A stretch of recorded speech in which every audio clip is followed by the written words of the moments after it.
네, 한국과학기술연구원 청정에너지연구센터의 오영석이라고 합니다. 어 사실 저는 과학을 하고 있고요. 또 연구를 하는 파트다 보니까는 어떻게 보면은 저 다음에 발표하실 교수님과 실장님들의 내용들이 더 친숙하시고 재미있을 확률이 높고요. 저는 사실 과학을 하다 보니까 약간 조금 지루한 내용을 좀 많이 말씀드릴 수도 있어요. 근데 하지만 어떻게 보면은 저희 같은 사람들이 어떻게 보면 탄소 중립이나 CO2 저감에 거의 최전선에 있다고 볼 수가 있거든요. 근데 저희가 사실 하면서 매번 어려움을 느끼고 있는데 그런 어려움에 대해서 말씀을 드릴까 합니다. 그리고 여기 있는 많은 로고들이 있는데 지금 로고들이 사실 저희 한국과학기술연구원이 줄여서 키스트라고 하는데 키스트뿐만 아니라 이제 저희가 하고 있는 탄소 중립 사업단들의 그 로고들이 있고요. 이라고 볼 수가 있고 여기 있는 그림이 크게 의미가 없어 보실 수도 있는데 사실은 저희가 여기 있는 카본 투 엑스 사업단이라는 사업단을 처음에 시작할 때 만들었던 그림인데요. 이 굴뚝에서 나오는 여기에 있는 분자 모양이 CO2인데 이 CO2를 가지고 뭐 전기나 미생물이나 뭐 열이나 혹은 이제 고분자 같은 것들을 활용을 해서 돈이 될 수 있는 화합물을 만들고자 했던 것들이 여기에 그림에 처음에 나오는 거라고 보시면 될 것 같아요. 그래서 저희는 크게는 그 공기 중에 있는 CO2를 저감하는 것뿐만 아니라 그 CO2를 가지고 새로운 어떤 화학 제품들을 만드는 것들을 연구한다고 보시면 될 것 같습니다. 네. 제 뭐 목차가 사실 요렇게 있는데 사실 제가 뭐 발표를 할 때는 보통 되게 어려운 내용들을 많이 말씀드리는데 이제 좀 쉽게 말씀해 달라고 하셔 가지고 내용이 많이 바뀌었고 그리고 어떻게 보면 되게 그 인트로에 대한 관련 인트로 그 연구 배경에 대한 얘기가 좀 많을 것 같습니다. 우선은 키스트를 잘 모르시는 분들이 많으시더라고요. 보통 이제 키스트랑 카이스트랑 많이 헷갈리시 하시는데 키스트는 사실 이제 서울에 있는 유일한 국립연구소이고 그다음에 종합연구소예요. 이제 요거는 사실 비디오가 만들어진 지 꽤 된 케이스인데 키스트는 현재 지금 그 서울시 성북구 홍릉에 위치해 있습니다. 이제 고려대랑 경희대 근처에 있고 이 종합연구소에 해당하고요. 넘기겠습니다. 이제 저희가 설립된 게 1966 년에 그 박정희 대통령님이 이제 처음에 이제 그 처음에 연구소를 세웠고 그다음에 연구소를 세운 다음에 그 이제 해외에 있는 이제 유명 박사님들을 다 모시고 와서 이제 처음에 연구가 시작이 됐어요. 이제 거의 아무것도 없는 불모지에서 처음에 연구가 시작이 됐는데 연구를 하려면 연구원들이 필요하다 보니까는 이제 보면 이제 학생들이 필요했고 그러다 보니까 교육기관은 여기 지금 카이스트라는 것들을 처음에 만들어서 처음에 키스랑 카이스트가 함께 홍릉에 위치해서 같이 연구도 하면서 학생들도 같이 이제 커갔던 현장이었던 케이스고요. 근데 이제 1981 년이 되면서 이제 보시는 것처럼 이제 나중에 여기 교육기관이었던 카이스트가 대전에 있는 KIT랑 합쳐지면서 이제 카이스트가 대전으로 내려가면서 카이스트가 만들어졌고 연구소였던 키스트는 원래 대전에 내려가라고 했었는데 이제 그 선배 박사님들이 이제 서울에 남겠다고 하셔서 이제 키스트만 서울에 남아서 이렇게 키스트는 서울에 연구소가 남아 있고 카이스트는 이제 대전에 이제 대학으로 이제 커가게 된 상황입니다. 그래서 이제 보통 그 일반 분들한테 이제 키스트라고 하면은 보통 카이스트로 많이 헷갈려 하시는데 요거의 차이를 말씀드리기 위해서 저희가 우선 슬라이드 준비를 했고요. 이제 그다음은 여기 보시는 게 저희 키스트 전경인데 여기 뒤에 그 천장산이라는 산이 있고 여기에 지금 저희 본관 건물인데 이 본관 건물이 1966 년도에 그 네. 네.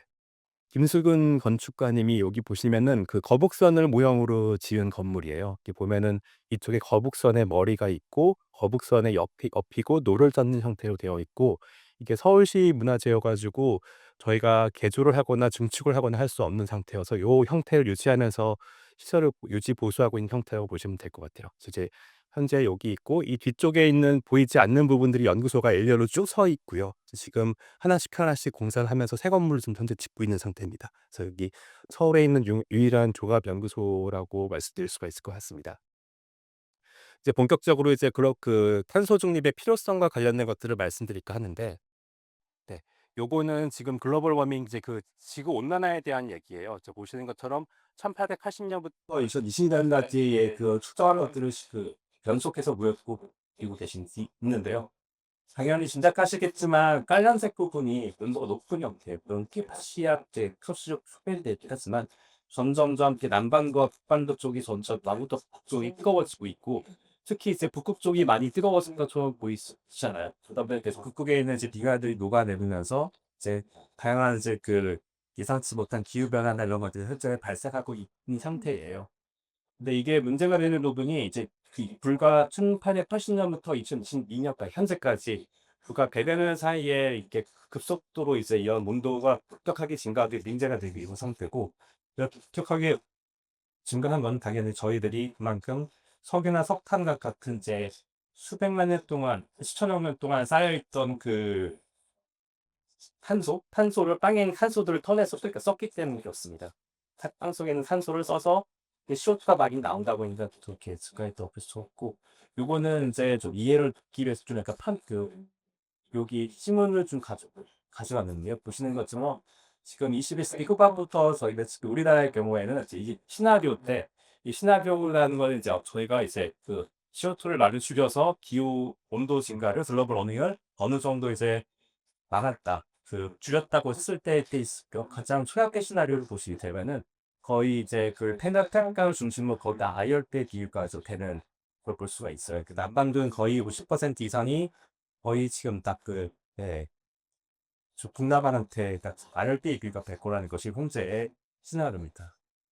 요거는 지금 한반도의 사과 재배 번역 지역인데요. 기존에는 대부분 이제 남만 쪽에서 또 사과들이 많이 이제 재배가 됐었는데, 최악의 시나리오가 적용되는 경우에는 2050년도에는 거의 테레산맥 지역에서만 사과가 적용이었고, 2090년도가 되면은 이제 국내에서는 이제 남반도 가나안시는 이제 사과를 재배하지 못해도 파지비 변화되는 상태가 있어지고, 이제 기후가 점점 더 빠르게 증가하고 온도가 증가하고 있다는 것을 예측할 수가 있습니다.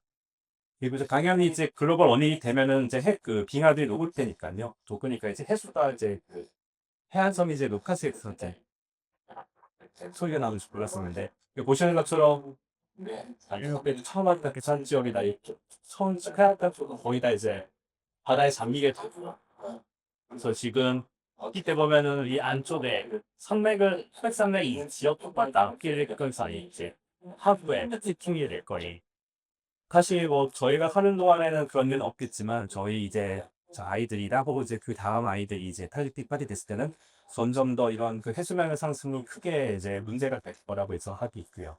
요거는 잠시만. 어, 요거는 제가 최근에 그 많이 쓰시는 이제 그 제미나이 활용을 해서 나노바다를 통해서 요걸 그려달라고 했어요. 여기가 맞는지 모르겠는데, 우선 컨벤션 센터를 현재 비고 글로벌 워밍이 됐을 때 어떻게 되냐고 물어봤더니 이렇게 맡기더라고요. 이제 그냥 쉽게 이제 해수면 상승하다 보니까는 아마 이렇게 뭐 동남아와 붙는 그런 해수면 상승 가열대 형태가 되고, 이거다 이제 요렇게가 될 거라는 것들을 일단 지금 제니나이가 이렇게 직결돼서 이렇게 그럴 수 있겠죠. 그만큼 글로벌 워밍이 굉장히 이제 큰 이슈가 되고 있는 건 사실이고, 예, 이게 점점 저희 피부로 와닿고 있는 건 사실인데, 제가 뒤에도 말씀드리겠지만 이런 글로벌 워밍은 사실 단순 현재 지금에만 있었던 경우가 아니고요. 제가 초등학교 때도 글로벌 워밍 이슈 문제가 있다고 예측을 현재 30년이 지났음에도 불구하고, 예, 현재 지금 아직까지도 이 문제 해결하고 있지 못하는 것이 현재의 가장 큰 문제일 것 같다는 생각이 있대요. 요거는 지금 지구가 이제 그 처음에 생긴 다음부터 총 5번의 대멸종이 있었어요. 지금 보시는 것처럼 여기 뭐 빙하기가 오기도 했었고, 그다음에 해양 생물들이 많이 살았던 페이스에서는 그 바다에 CO2의 농도가 워낙 높아지다 보니까는 바닷물이 산성화가 되면서 해양 생물이 다 전멸했던 케이스가 됐었고, 요거는 이제 화산폭탄과 같은 상태가 만들어놨던 케이스고, 가장 최근에 있었던 케이스가 이제 저희가 쉽게 아는 그 공룡들이 살았던 시대에 운석이 끊어지면서 이제 빙하비가 오면서 각 대멸종이 있었던 케이스가 있었습니다. 지금 현재 5건의 대멸종이 있었는데, 중에 잘못했었는데, 지금 저희가 예측하기로는 지금 뭐 운성이나 혹은 이제 화산 활동이 아니라 지금 사람들이 인류가 내뿜는 그 이산화탄소로 인해서 지구 온난화가 되고 결국엔 대멸종이 올 거라고 하는 게 지금 현재 과학자들이 예측하고 있는 사안입니다. 물론 앞서 말씀드렸지만 저희가 죽을 때까지는 그런 일이 없겠지만 저희 후세들, 저희 아이들이 할 때 더 위험해질 거라는, 뭐 매번 뉴스에 나오는 것처럼 이런 것 때문에 굉장히 뭐 기가 걱정이 많이 됐다거나 이제 뭐 저기 날씨가 더웠다가 추웠다가 하는 일들이 굉장히 많이 발생하는 이유 중에 하나다. 이 멸종의 페이스가 대부분 그랬었거든요. 저 그 케이스가 이상하지 않나 하고 다들 예측하고 있습니다. 요거는 사실 많이 보셨을 것 같은 케이스인데 사실 이런 기후 위기나 이런 것들은 비단 오늘의 얘기가 아니고요. 아까 말씀드렸듯이 거의 3-40년 전부터 과학자들이 예측했었던 케이스인데 이 문제를 해결할 수가 없었던 이유는 사실 어떻게 보면 이게 약간 그런 느낌이에요. 더 환경운동 같은 느낌? 뭐 쓰레기를 줍자 그런 느낌이다 보니까는 피부 이렇게 뭐 해야 되는 건 알겠지만 굳이 이걸 하지 않아도 된다는 것들이 사실 그 뒤에 백그라운드가 있다 보니까 사람들이 크게 지키지도 않았었고 국가들 입장에서도 경제를 살리기 위해서 주요해서 사실 환경적인 접근에서 사실은 크게 힘을 발휘하지 않았던 케이스가 많습니다. 보시는 것처럼 이제 그래서 유엔 2015년 파리 협정을 진행하려고 했었던 이제 해서 이제 줄이자고들 많이 했었어요. 그래서 보시는 것처럼 그 BAU가 2018년을 기준으로 이제 어느 정도의 그때를 기준으로 향후에 이제 계속 CO2를 줄여나가자고 다 계획을 세웠었어요. 네, 보시는 것처럼 요거는 유럽의 케이스인데 유럽의 경우는 신기하게도 이제 계획을 지켜 나가더라고요. 이제 그 BAU 대비 이제 CO2 저감량을 계속 줄여나가고 있어요. 이제 어떻게 줄이고 있냐면은 에너지원을 석탄 화력에서 지금 거의 대부분 재생에너지 쪽으로 돌리고 있고요. 근데 물론 재생에너지가 가지는 문제점이 많기는 하지만 이제 그 재생에너지 쪽으로 많이 그래도 시프트를 하면서 많이 CO2 배출량을 줄여가고 있다는 거 죄송합니다. 예. 사실이고 하지만 우리나라의 경우에는 여기 보시는 것처럼 이제 BAU 대비 이제 감축량이 실제로 계획이 짜여져 있었지만 우리나라는 하나도 지키지 않았습니다 사실. 지키지 않고 계속 CO2를 계속 지속적으로 계속 증가하면서 발생을 시키고 있고 요거 같은 경우에는 지금 보시는 것처럼 2030년 NDC 목표가 바뀌기 전에 2030년의 경우에 CO2를 630만 톤을 저감하겠다고 이제 목표를 잡았었어요. 사실 이게 너무 큰 수치다 보니까는 사실 감이 안 오는데 이게 CO2는 그 기체잖아요. 이 기체를 굉장히 고압으로 액화시켜서 630만 톤으로 만드는 케이스가 되다 보니까 엄청나게 많은 양입니다 사실. 이것들을 2030년까지 달성하겠다고 했는데 저희가 연구를 하고 있는 입장에서는 거의 제가 봤을 땐 불가능한 그 목표치였었어요. 그래서 지금 현재 와서 다시 바꾼 게 2035년까지 NDC를 달성하겠다고 얘기를 했고 기존의 630만 톤에서 670만 톤까지 지금 감축하기 위한 접근들을 현재 지금 많이 하고 있습니다. 여기는 다양한 그 저감 그 목표치들이 각 섹터별로 각 분야별로 할당이 되어 있는데 요거는 지금 그 CCU라 그래서 CO2를 이제 어떤 고부가 가치 화합물로 전환하는 CCU 파트에서만 670만 톤을 전환하는 것으로 목표로 하고 있고 2050년의 경우 됐을 때는 2,520만 톤을 저감하겠다고 지금 현재 저희가 목표로 삼아 놓은 상태에 있어요. 근데 이게 아까도 말씀드렸지만 50년 전부터 계속 얘기했던 내용이 사실 적용이 되고 있지 않는 이유는 이 CCU라는 기술 자체가 아직까지는 정상 궤도에 올라와 있지 않다 보니까는 요것들을 해결하지 못하고 있는 게 현재의 문제점이고 그리고 이제 돈이 되지 않는 기술이다 보니까는 기업들이 관심이 없고 그리고 이제 정부에서도 관심이 없는 상황이다 보니까 보시는 것처럼 시장 형성도 안 됐고 그리고 이제 이것들이 필요로 하는 뭐 그 다양한 기술들이 필요한 뭐 전력이나 뭐 수소 공급망 혹은 이제 각각의 제도 개선들이 전혀 이루어지지 않다 보니까 이제 정부에서도 이제 이것들의 심각성을 알게 되어서 요것들을 어떻게든 해결해 보겠다고 지금 현재 2035년 NDC 목표를 설정을 해서 현재 연구가 진행이 되고 있습니다. 요거는 지금 NDC에 관련된 내용인데 뭐 그 기 기스 기 신문을 저희가 그냥 구글링을 해 가지고 그냥 가장 위에 있는 것들만 가져온 케이스입니다. 지금 저희가 2035년까지 이렇게 온실가스를 감축하겠다고 했을 때 사실 가장 크게 타격이 오는 부분이 산업 파트예요. 왜냐하면은 우리나라 같은 경우에는 뭐 다 아시겠지만 제조업 국가이고 제조업에서 생산된 제품들을 수출해야지만 먹고 살 수 있는 나라인데 이 온실가스를 감축하려면 사실 이제 그것들을 해결해야 되는 그 뒷단의 그런 추가적인 비용이 들게 되는 케이스다 보니까는 이제 어떻게 보면 이제 그 가격 경쟁력이 떨어지겠죠. 그러다 보니까 제조업 파트에서는 되게 힘들어하고 불안해하고 있는 상황인 것도 사실이고 사실 이제 우리나라의 그 NDC 목표 같은 경우에는 이게 선언적인 얘기지 이게 그게 어떻게 보면 이게 법제적으로 이제 법률적으로 제재가 가해지는 건 아니거든요. 근데 이게 저희가 NDC를 그 목표를 설정한 이유가 사실은 요것 때문에 그래요. 이제 카본 보드 어저스먼트 메커니즘이라 그래서 CBAM이라고 보통 저희가 얘기를 하는데 이게 그 유럽에서 이제 탄소 국경세를 매기려고 하고 있습니다. 이제 그 본인들의 이제 그 유럽에 들어올 때에 그 수입하는 물건이 어느 정도의 CO2를 배출한 물건인지를 보고 규제를 하겠다. 그리고 이제 CO2가 나온 만큼 관세를 때려서 이제 어느 정도의 그 제재를 하겠다는 케이스가 됩니다. 그래서 지금 현재 아직 이 시밤에 대한 협약이라고 해야 되나? 아직 정확하게 공표가 되지 않았는데, 요것이 조만간 공표가 되면은 우리나라는 더욱더 이제 탄소 중립에 대한 푸시가 더 심해질 거라고 생각을 하고 있습니다.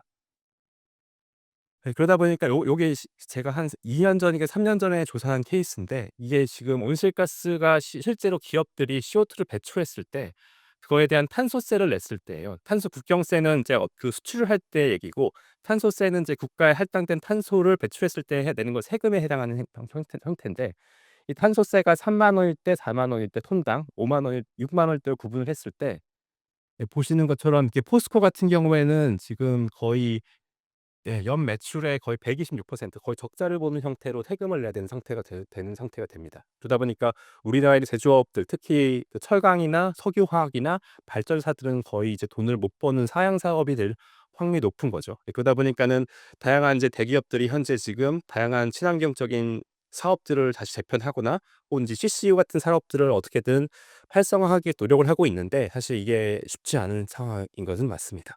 그래서 지금 다들 노력을 하고 있지만 아직까지는 어떻게 될지 모르고 관망하고 있는 상태에 있다고 볼 수가 있고, 그리고 보시는 것처럼 이게 CCA라는 탄소 국경세가 매겨지게 된다면, 물론 지금 현재는 트럼프기 때문에 어떻게 될지 모르겠지만, 아무튼 이제 이 탄소세가 매겨지게 된다면은 보시는 것처럼 국내에 있는 거의 6대 사업들이 거의 이제 이만큼의 지금 탄소 국경세를 내야 됩니다. 거의 내지 않던 돈을 더 내야 되다 보니까 당연히 저희 우리나라의 제조업의 경쟁력에 타격이 올 것이 당연하고요. 당연히 이거는 뭐 기업뿐만 아니라 우리 국민들에 대한 피해로까지 확산될 확률이 높다 보니까, 그렇다면 우리가 할 수 있는 건 뭘까 했을 때, 발생하는 CO2를 줄이는 것도 당연한데, 발생하는 CO2를 어떻게 하든지 이 CO2를 자원화해서, CO2를 예를 들어서 석유로 만든다든지, 뭐 자동차 연료나 플라스틱으로 만든다든지 하는 것들을 필요하겠다고 많이 생각을 하게 됐고, 이게 바로 이제 제가 연구하고 있는 그 CCU 연구가 되겠습니다. 네. 뭐 보시는 것처럼 뭐 미국이나 뭐 유럽 같은 경우도 다양한 전략을 세워서 현재 탄소 중립에 대한 접근을 하고 있고요. 여기는 나와 있지는 않지만, 사실 지금 미국 같은 경우에는 지금 대통령 때문에 약간 지금 많이 이제 이 CCU나 이런 탄소 중립에 대한 펀드나 이런 것들이 많이 지금 현재는 줄어든 상태에 있고, 이유는 지속적으로 탄소 중립에 대한 기조를 가져가고 있지만, 이게 효율적이지는 않은 것 같아요. 규제도 많고 그러다 보니까는. 근데 여긴 들어와 있지는 않지만, 사실 중국이 생각보다 탄소 중립에 되게 적극적입니다. 뭐 재생에너지도 거의 엎드리에요. 대규모로 엄청 많이 깔고 있고, 그다음에 수력 발전도를 통해 재생에너지 통해서 이 CO2를 어떻게든 저감하기 위한 접근을 굉장히 많이 하고 있어서, 사실 여기 나와 있지는 않지만 저희들이 농담 삼아 얘기하는 게, 중국이 제일 먼저 탄소 중립할 것 같다고 다들 농담으로 얘기를 하고 있는 것도 사실이에요. 네. 요거는 이제 국내의 경우를 잠깐 말씀드릴까 하는데, 이제 각각 그 지역별로 사실 CO2를 배출하는 양이 다릅니다. 여기는 이제 경남이긴 하지만, 가장 많이 배출하는 지역이 사실 여기 충남이에요. 충남이 가장 많이 배출하는 이유가 중국이랑 가깝고 또 호주랑 가깝다 보니까 이제 석탄을 싣고 와서 여기서 이제 석탄 화력 발전을 하기 때문인데요. 여기 보시는 것처럼 태안 화력, 고령 화력, 당진 화력, 이렇게 되게 많은 전기를 여기서 생산을 해서 이제 수도권이나 이제 밑에 쪽으로 다 이제 배분을 하고 있는 상태죠. 그러다 보니까 온실가스 배출량이 엄청 많고요. 거의 비교가 될 수 거의 2배 가깝게, 좀 전남보다도 압도적으로 CO2를 많이 배출하고 있다고 볼 수가 있고, 근데 안타깝게도, 이제 안타까운 건 아니지만 우리나라의 에너지 로드맵상 지금 석탄 화력 발전을 지금 현재 쫓아나가고 있는 중이에요. 이제 그러다 보니까 충남의 고민은 거의 이제 일자를 창출하고 있던 그런 신주파크라파 같은 것들이 셧다운되다 보니까는 향후에 이런 지역사회가 붕괴될 수 있다는 위기를 가지고 있고, 그러다 보니까 어떻게 해결할까는지에 대한 고민을 많이 하고 있습니다. 당연히 아까 말씀드렸듯이 지금 국내에 이제 CO2를 가장 많이 배출하는 파트는 에너지 파트. 그 이유는 화력 발전을 대부분의 전기 회사이기 때문이고, 결국에는 이 에너지원에 대한 공급망을 바꾸는 것이 가장 1차적으로 필요합니다. 그래서 보시는 것처럼 석유, 석탄, 가스였던 그런 이 전기를 생산하던 그 에너지를, 보시는 것처럼 재생에너지나, 혹은 지금 많이 뭐 뉴스에서 보셨을 것 같긴 한데 수소 에너지 같은 것들로 많이 존재해 지금 에너지 로드맵을 세워서 이동하기 있게 뭐 다양한 뭐 소규모 발전들 우린 단조가 있으나 원전 다수교가 합니다. 여러 가지를 하고 있는 상태에 있습니다. 뭐 그 수소 같은 경우에 사실 지금 이동해서 처음에 1972 년도를 이 할아버지 부스 돌아가시기로 했는데 할아버지 교수님은 처음에 여기에 지금 되게 유명한 논문에 발표를 했습니다. 이제 수소 형태가 이제 향후에 이제 세계를 지배할 거라고 얘기를 했고 하셨고 요거는 지금 사실 16년 우리나라 16년 전에 현재 16년 전에 조지 W 부시 대통령이 이제 수소를 가지고 어떤 걸 해 보려고 많이 노력을 했었고요. 그리고 지금 우리나라 같은 경우에는 2019 년부터 수소 생산에 관련된 것들이 많이 집중이 되면서 현재 동남도 아마 그럴 것 같긴 한데 뭐 예 모든 전 각지에서 이제 수소 도시들을 많이 만들고 수소를 어떻게든 이제 생산을 해서 이제 그 에너지원으로 쓰기 위한 노력들이 굉장히 많이 진행이 되고 있어요. 근데 하지만 수소의 단점은 이제 기체다 보니까 저장하거나 수송하는 게 옮기는 게 되게 어려워요. 예 일단 수소를 기체를 액화시켜서 큰 이제 탱크로리에 옮겨야 되는데 그게 쉽지가 않은 단점이 있고 또 하나의 이제 뭐 수소 말고 다른 걸 얘기하셨던 분이 여기 보시는 것처럼 조지에 올라 교수님이신데 이분이 요거 가지고 노벨상을 타셨는데 2005 년도에 뭐라고 했냐면은 그 "메탄올이 이제 모든 화학 산업이나 모든 연료를 대체할 거다." 왜냐하면은 메탄올은 굉장히 간단한 화합물인데 액체이고 액체이기 때문에 저장과 수송이 편하고 이제 연료로도 쓸 수 있고 하다 보니까 요것들이 굉장히 주요하게 쓰일 거라고 많이 얘기를 했습니다. 근데 하지만 이 당시 때는 그 탄소 중립이나 기후 위기에 대한 얘기가 별로 없었고요. 사실은 석유에서 나오는 것들을 활용을 해서 메탄올을 만들고 이 메탄올로 에너지 공급망을 짜자 하는 것이 이분의 생각이었었는데 하지만 지금은 사실은 이제 탄소 중립이 이슈잖아요. 저희가 지금 그래서 저희 키스트의 저희 셀터 같은 경우에는 이제 여기 그냥 그린홀이라는 걸 저희가 명명을 해서 그린홀을 위한 연구를 많이 하고 있어요. 이제 그린홀이라는 거는 이제 뭐냐면 CO2로부터 이제 알코올을 만드는 겁니다. 여기 약간 조금 복잡해 보이는 게 있는데 CO2를 가지고 저희가 전기 에너지를 가지고 이제 만드는데 쉽게 생각하시면 어떻게 쉽게 설명드릴 수 있냐면은 CO2는 이제 레고 블록이라고 생각하시면 될 것 같고 C라는 그 블록이랑 O라는 블록 두 개가 붙어 있는 블록인데 결국에는 이 블록을 분해를 해서 다시 재조합을 해야 돼요. 결국에는 이제 각각에 있는 CO2라는 이 블록을 떼어내려면 에너지가 필요하잖아요. 거기에 필요한 에너지원이고 저희는 전기 에너지를 쓰겠다는 거고 이 전기 에너지를 써서 CO2를 각각의 CO를 만들든지 뭐 에탄올을 만든다든지 혹은 이제 CO 가스를 가지고 여기 지금 미생물을 가지고 먹여서 여기 보시면 헥사놀 같은 되게 체인이 긴 알코올을 만들겠다는 게 저희의 전략이고 이렇게 알코올류를 만들려고 하는 이유는 앞서 말씀드렸지만 알코올 같은 경우에는 저장과 운반이 편하고 그리고 이제 연료로도 쓰기 편하다는 장점이 있어요. 그래서 현재 저희가 연구하고 있는 파트가 여기에 빨간색으로 블록을 하고 있는 게 현재 충남 보령발전소에 저희가 실증 연구를 하고 있는 게 요겁니다. 그래서 지금 뒤에 보여 드릴 텐데 저희가 여러 가지 전략 중에 첫 번째 요걸로 선택한 이유가 여기 보시는 것처럼 여기 제트 퓨얼이라 그래서 항공유로 쓸 수가 있기 때문이에요. 지금 현재 항공유 같은 경우에는 이제 뭐 연료로서의 조건이 있는데 이제 짐작하시겠지만 비행기는 당연히 고도가 높이 날아가다 보니까 고도가 높아지면 당연히 내부는 춥잖아요. 그러다 보니까 연료 자체가 액체이긴 하지만 어는 점이 낮아야 돼요.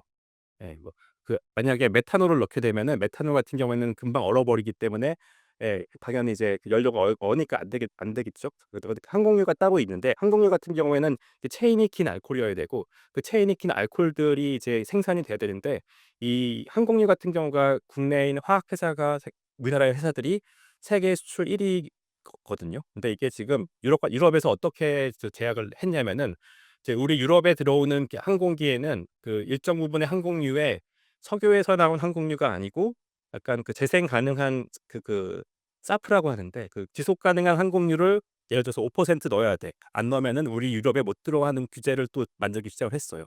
그러다 보니까 국내에서는 이런 석유화학에서 만들던 그런 항공유 전략이 아니라 다른 이렇게 지속 가능한 항공유를 만드는 전략이 필요하다 보니까 저희도 요렇게 연구를 현재 진행하고 있습니다.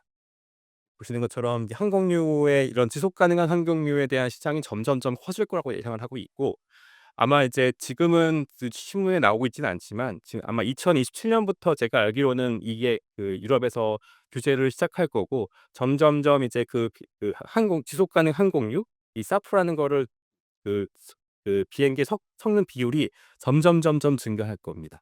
그러다 보니까 요렇게 향후에 이 시장이 커질 거라고 예상을 하고 있고요. 사실 이 사프를 만드는 방법이 여러 가지가 있는데 보시는 것처럼 이제 옥수수에서 가져올 수도 있고요. 어디는 저희가 버리는 식용유에서 가져올 수도 있고 이제 어디 이제 그 석유에서도 가져올 수 있고요. 이렇게 매립지에서도 가져올 수가 있는데 지금 현재 저희가 전략을 짜고 있는 거는 이 저희가 온실가스인 CO2를 잡아서 전환을 해서 이제 만들겠다고 하는 게 저희 전략입니다. 그리고 요거는 지금 뭐 각각의 그 케이스마다 그 공정마다 그 생산하는 공정마다 CO2가 얼마만큼 나오는지를 보여주고 있는데 폐식용유를 쓴다거나 이런 것들이 굉장히 생각보다 CO2가 많이 나와요. 근데 실제로 전기를 쓰게 되면 CO2가 적게 나온다는 장점이 있고 그리고 요거는 그 똑같은 CO2 그 항공유를 만드는데 필요한 그 땅 부지예요. 근데 실제로 요거는 이제 그 네, 그 뭐죠? 동물성 지방 가지고 만드는 케이스. 그다음에 요거는 이제 옥수수를 키워서 하는 케이스, 매립지 케이스. 요건 저희가 전기로 만드는 케이스인데 그 필요로 하는 부지가 월등히 저희 쪽에 적습니다. 그러다 보니까 저희는 이제 전기를 활용해서 이런 사프를 만들겠다고 하는 게 저희 전략이고 예. 이게 실제로 저희 연구만 하고 있는 게 아니고 요거는 지금 미국에 있는 그 스타트업 회사인데 이게 트웰브라는 회사고 이 트웰브라는 회사는 지금 보시는 것처럼 제가 이 조사했던 2022년 2년도에 이미 고용 인원이 200명이 넘었고 투자액만 지금 현재는 제가 알기로 8천억 이상 투자를 받고 현재 사업 확보하고 있어요. 얘네가 지금 보여주고 있는 거는 되게 이렇게 간단한 반응기인데요. 반응기, 이렇게 조그만 반응기 안에 CO2를 집어넣어서 일산화탄소 CO를 만들고 이 CO를 가지고 항공유를 만드는 거 봐요. CO2와 물을 가지고 항공유를 만드는 게 여기에 사업 모델이고 이게 실제로 많이 지금 현재 투자를 받아서 현재 지금 사업화가 되고 있다고 볼 수 있습니다. 네, 여기 지금 앞서 보여드렸던 거기에 그 실제 공장이에요. 얘네들이 실제로 이제 공장을 만들어서 여기는 지금 그 바이오 에탄올을 만드는 그 발효를 하는 공장인데 거기서 나오는 CO2를 잡아서 바로 이렇게 그 항공유를 만들기도 하고 혹은 이제 그 배 연료나 혹은 이제 그런 그 트럭의 연료 혹은 이제 그 저희 플라스틱 이제 그 신발 같은 것들을 만드는 데 지금 현재 사업 모델을 가지고 연구를 하고 있다고 볼 수가 있습니다.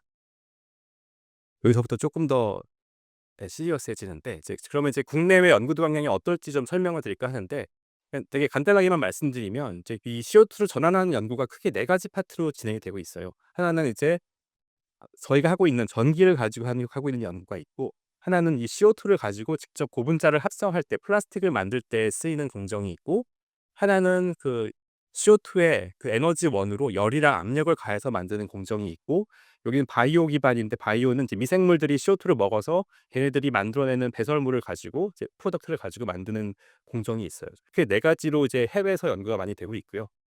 이제 국내 같은 경우에도 비슷한 트랙으로 많이 연구가 되고 있습니다. 제가 아까 보여드렸던 다양한 그 사업단들이 비슷하게 연구가 되고 있다고 볼 수가 있고요. 요걸 바탕으로 지금 이제 많은 아까 그 트래블 회사뿐만 아니라 다양한 기업들이 있는데 요거는 지금 캐나다에 있는 카본 엔지니어링이라는 회사인데 여기는 보면 이제 DACU라고 약자로 되어 있는데 이게 뭐냐면 다이렉트 에어 캡처 유틸라이제이션이거든요. 그러니까는 저희들은 이제 그 공장에서 나오는 CO2를 잡아 가지고 이제 저희가 이제 그 CCU를 했는데 얘네들은 공기 중에 있는 CO2를 잡는 거예요. 그냥 공기를 그냥 여기 안에 블로워를 집어넣어서 공기 중에 CO2가 되게 조금 들어 있는데 그걸 잡아서 사업화하겠다 하는 것이 이게 이 회사고요. 요게 지금 구체적인 내용인데 보시는 것처럼 요게 그 풍차처럼 생긴 데 공기가 들어가서 CO2를 잡고 반응을 해서 이렇게 연료를 만드는 것들이 얘네 사업 모델입니다. 요거 같은 경우에는 지금 유럽에 있는 회사인데 그 카본큐라는 회사고 보시는 것처럼 그 CO2를 가지고 결국에 광물화하는 거예요. 그러니까 CO2를 어떻게 보면은 이제 시멘트처럼 만들겠다고 하는 것들이 얘네 전략이고 건물을 만들 때 이제 콘크리트를 타설하거나 할 때 이 CO2를 집어넣겠다고 하는 것들이 얘네들의 사업 모델입니다. 얘네는 지금 아까 보여드렸던 미생물을 키우는 거고요. 이게 그 CO2를 먹는 미생물들이 있는데 그 미생물들을 이제 거기에 CO2를 먹게끔 해서 키우겠다고 하는 거고요. 그걸 이용해서 뭐 에탄올을 만든다거나 다양한 화학 제품들을 만드는 것들을 목표로 하고 있습니다. 요거는 지금 저희가 수행하고 있는 사업 모델들인데 뭐 아까 앞서 보여드렸던 거 좀 비슷한 내용들입니다. 이제 보면은 전기를 활용을 해서 CO2를 가지고 일산화탄소를 만드는 역할을 하고 있고 여기는 이제 큰 탱크가 보이는데 여기는 이제 고온 고압으로 이제 반응이 진행이 돼요. 그래서 여기에 CO2를 넣게 되면은 이 포름산이라고 하는 이제 액체의 그 산이 만들어지는데 이걸 화학 제품으로 쓰기 위한 연구가 되고 있고 요거 같은 경우에는 이제 고분자를 저희가 합성을 하는데 그 고분자의 체인 안에 그 긴 고리 안에 CO2가 들어갈 수 있게끔 하는 거죠. 그리고 되도록이면 최근에 이제 그 친환경 고분자, 그 생분해성 고분자에 대한 연구가 많다 보니까 생분해성이 될 수 있게끔 저희가 유도를 하고 있고요. 요거 같은 경우에는 지금 미생물들을 이제 그 CO2를 미생물이 먹은 다음에 이 녹조들을 빼내고 이 녹조를 이제 고분자의 재료로서 활용되는 케이스가 되겠습니다. 그래서 요렇게 지금 저희가 연구가 진행이 됐었고, 요거는 또 넘어갈게요. 다른 케이스인데 요것도 지금 비슷하게 뭐 가스들을 CO2를 다양한 케이스로 지금 만드는 거라고 볼 수가 있고요. 너무 사업 얘기인 것 같은데, 요것도 지금 전략연구단 사업이라고 해서 지금 올해 출범한 사업인데, 이게 보시는 것처럼 그 이 항공유를 만든다거나 혹은 이제 플라스틱을 만든다거나 혹은 이제 미세조류를 이용해서 그 플라스틱을 만드는 것과 같은 연구를 현재 진행하고 있습니다. 여기는 지금 너무 지루하실 것 같아서 넘어가도록 할게요. 그러면 지금 잠깐 또 처음 사실 그 재생에너지, 그 전기를 활용해서 CO2를 전환하는 연구에 대한 거에 가장 사실은 기본이 되는 그 백그라운드가 요거예요. 그 재생에너지가 기반이 되어야 됩니다. 그 이유가 그냥 석탄, 석유, 화학에서 나오는 화력 발전에서의 그 전기를 쓰게 되면은 그 전기 자체가 CO2를 배출하는 케이스가 되기 때문에, 그렇게 되면 사실 탄소 중립은 사실은 의미가 없게 되거든요.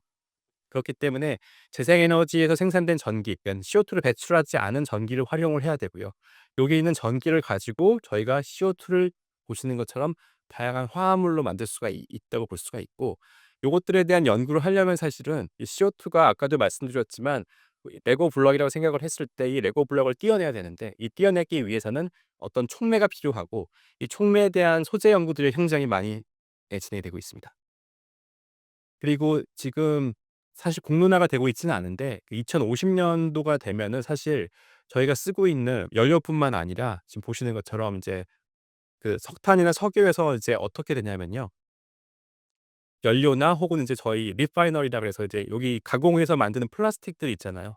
이 플라스틱들을 이제 석유나 석탄에서 뺄 수가 없어요.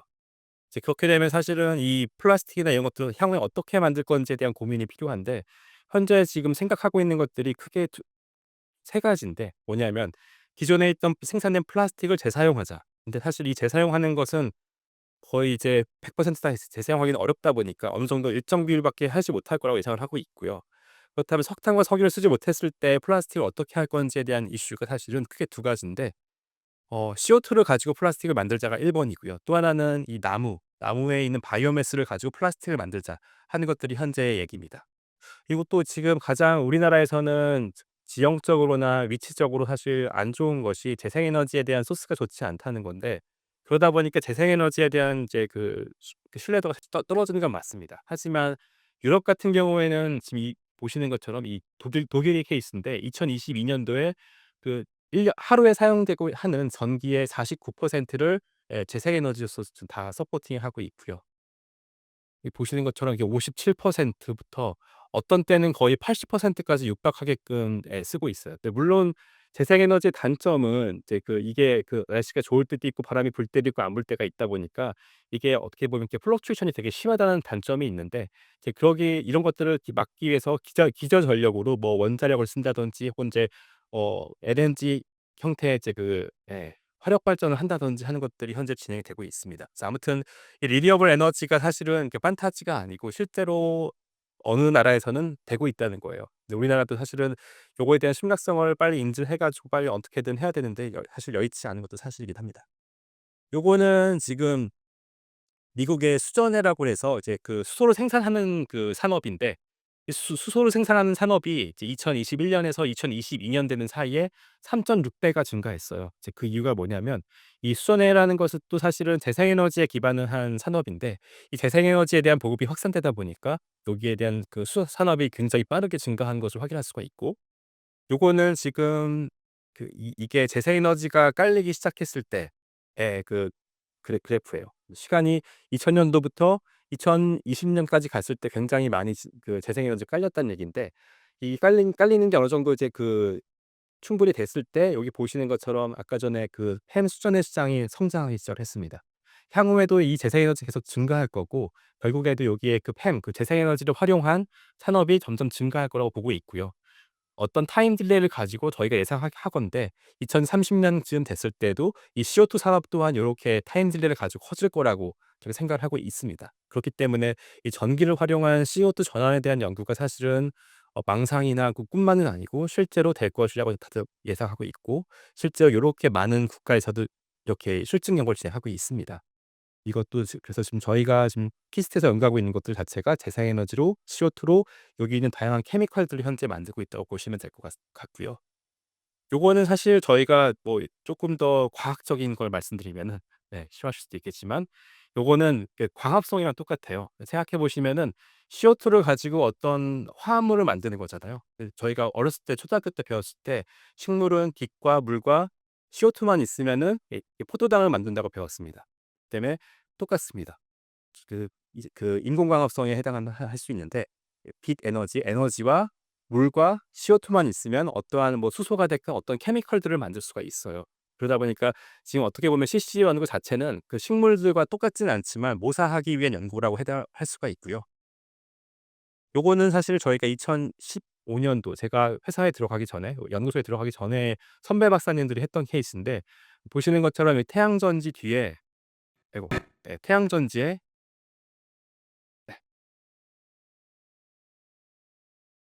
태양전지에 빛을 쏘게 되면은 이 물속에 지금 물이 분해되면서 산소가 나오고요. 식물도 CO2를 먹은다는 광합성을 하면 산소가 나오잖아요. 산소가 나오고, 이 반대편에 넘어가게 될 텐데, 반대편에는 CO2가 물에 녹아 있는데,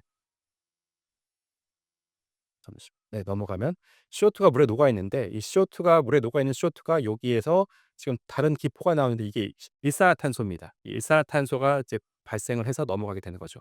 어떻게 보면은 식물의 광합성을 모사한 실험이 이 CCU 연구라고 볼 수가 있을 것 같습니다. 네. 여기까지가 사실은 제가 발표 슬라이드가 엄청 많았었거든요.